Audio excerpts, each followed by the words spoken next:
지출 품위. 학교 현장에서 품위라는 말을 항상 사용하고 있는데요. 품위의 뜻이 무엇일까 생각해 보신 적 있나요? 학교 회계 용어 이해하기 첫 번째는 품위입니다. 품위는 사전적인 의미로 어떤 일이나 사실을 상급기관이나 상사에게 말이나 글로 여쭈어 의논함이라는 뜻이 있습니다. 학교 회계에서는 세출 예산의 목적 달성을 위하여 예산을 집행할 의사가 있음을 결정하는 행위라고 정의할 수 있습니다. 어떤 분은 품위라고 쓰시는데요. 이것은 잘못된 표현인 거 다들 알고 계시죠? 두 번째는 원인 행위입니다. 원인 행위는 경비 지출의 원인이 되는 계약이나 그 밖의 행위를 말하는 것입니다.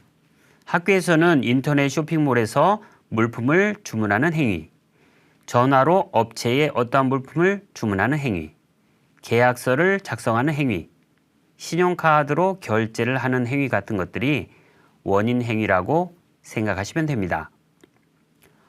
원인 행위는 꼭 품위 결제가 완료된 이후에 해야 한다는 점도 잊지 않으셨으면 좋겠습니다. K-에듀파인 시스템 품위 작성 화면인데요. 지출 품위서 작성 요령을 예시와 함께 알아보도록 하겠습니다.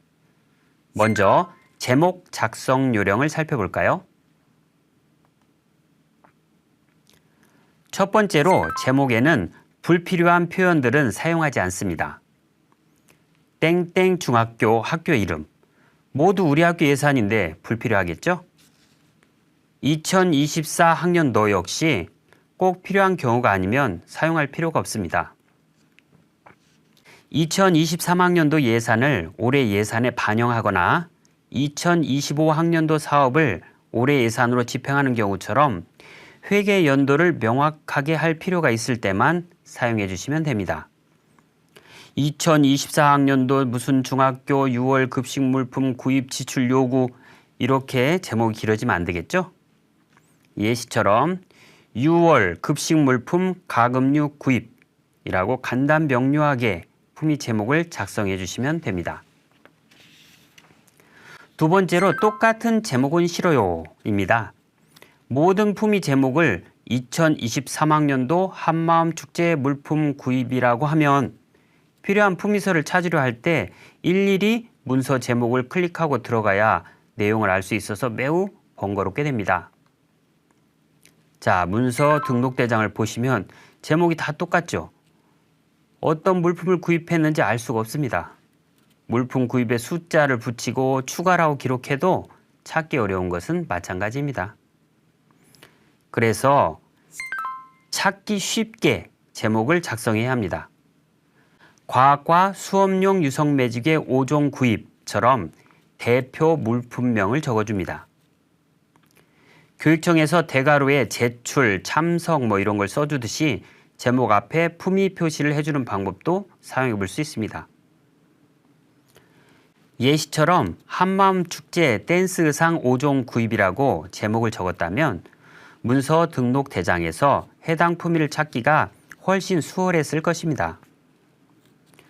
불필요한 표현들을 쓰지 않고 똑같은 제목을 쓰지 않고 찾기 쉽게 작성하기.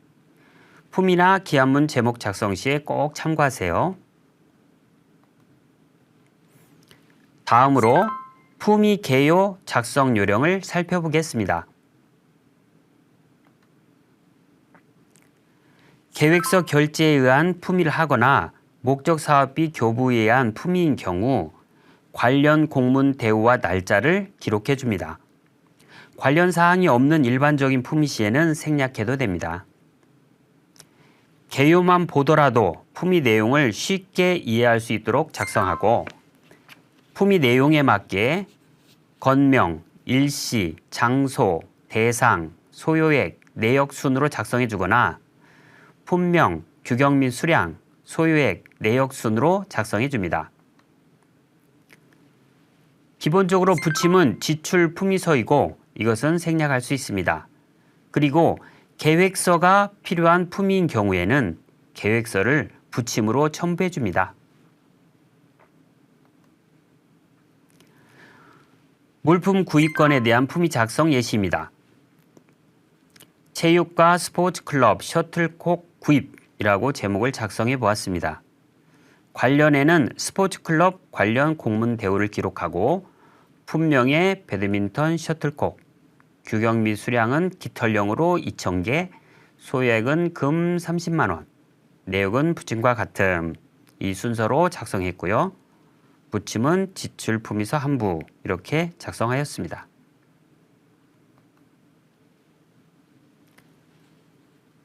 협의회 실시건에 대한 품위 작성 예시입니다. 제목 앞에 품위 표시를 하고 영어 교사 협의회 실시라고 제목을 작성해 보았습니다. 관련은 생략하고 대신 목적, 교육과정 중심 평가 방법 개선을 추가했고요. 일시에 5월 20일 월요일 16시 30분부터 19시까지 장소와 대상, 소요액, 내역 순서로 작성하였습니다.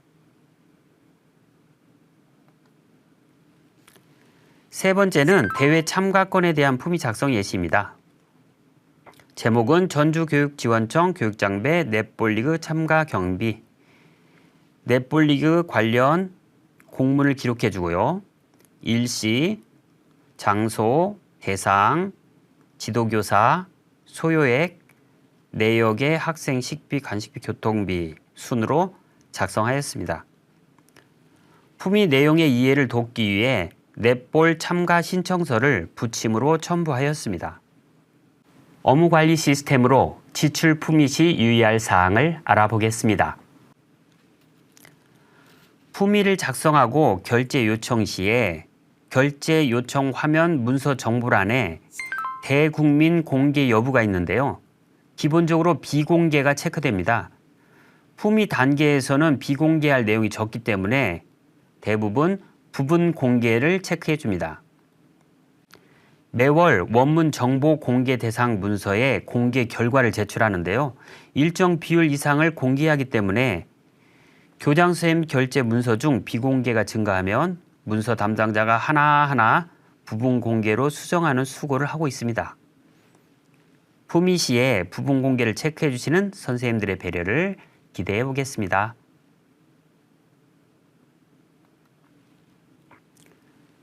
품위 요구서 결제 요청 화면에서 실수로 닫기를 누른 경우나 에러가 발생한 경우에 품위서가 수정할 수 없는 상태가 되어 어려움을 겪게 되는데요. 이때는 업무관리 시스템 문서관리에 재정기한 메뉴에 들어가서 조회해 보시면 결제 요청했던 품위서가 보입니다. 제작성이 필요한 경우는 반송 처리 후에 제작성하시고 결제가 필요한 경우에는 제목을 클릭하여 결제 올림 하시면 됩니다. 이어서 사업 예산 활용 방법에 대하여 묻고 답하기 형식으로 알아보겠습니다.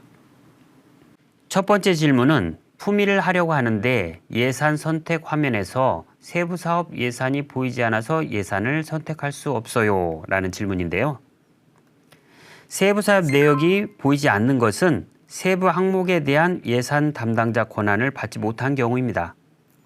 행정실 예산 담당자에게 권한을 받으시면 예산 선택 화면에서 해당 사업 예산이 보이게 됩니다.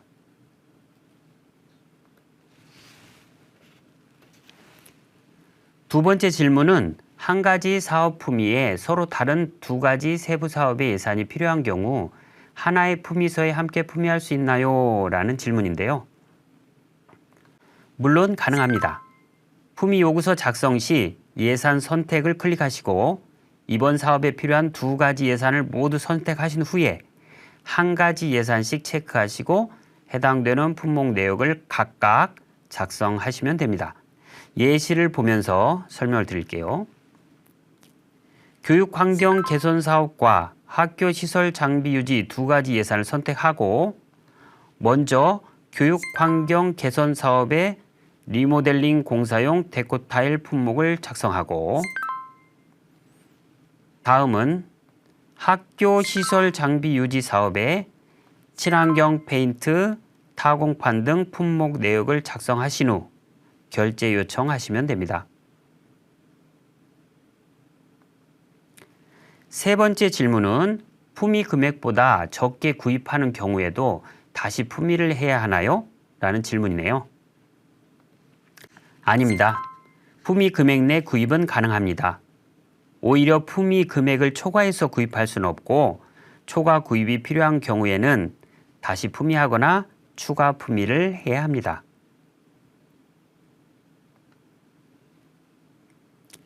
네 번째 질문은 사업 예산 잔액이 남아있는데 품위 한도를 초과했다는 메시지가 나오면서 품위가 안 됩니다. 라는 질문인데요. 연말에 사업비 잔액들을 사용하다 보면 발생하는 경우가 종종 있는데요. 두 가지 경우를 생각해 볼 수 있겠습니다.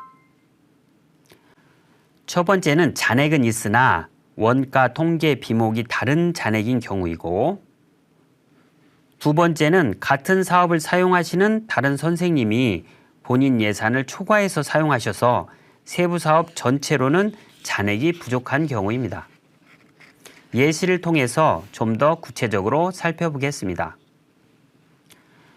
첫 번째, 잔액은 있으나 원가 통계 비목이 다른 잔액인 경우입니다.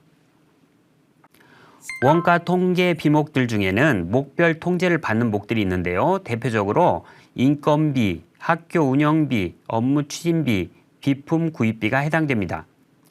예시를 보면 총 사업 잔액은 50만 원이고 교육 운영비 잔액은 20만 원, 비품 구입비 잔액은 20만 원, 업무 추진비 잔액은 10만 원입니다. 학용품 구입은 교육 운영비로 잔액이 20만 원이기 때문에 25만 원 학용품 구입 품위를 할 수가 없습니다. 협의회비는 잔액이 10만 원이죠. 그렇기 때문에 업무 추진비 15만 원을 품위할 수가 없습니다. 책상 구입도 마찬가지죠.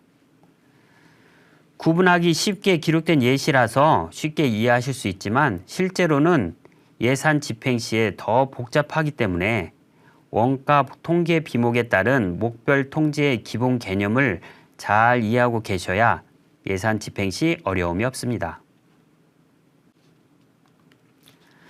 두 번째, 내 세부 항목에는 잔액이 남아 있어도 세부 사업 전체 잔액이 부족한 경우입니다.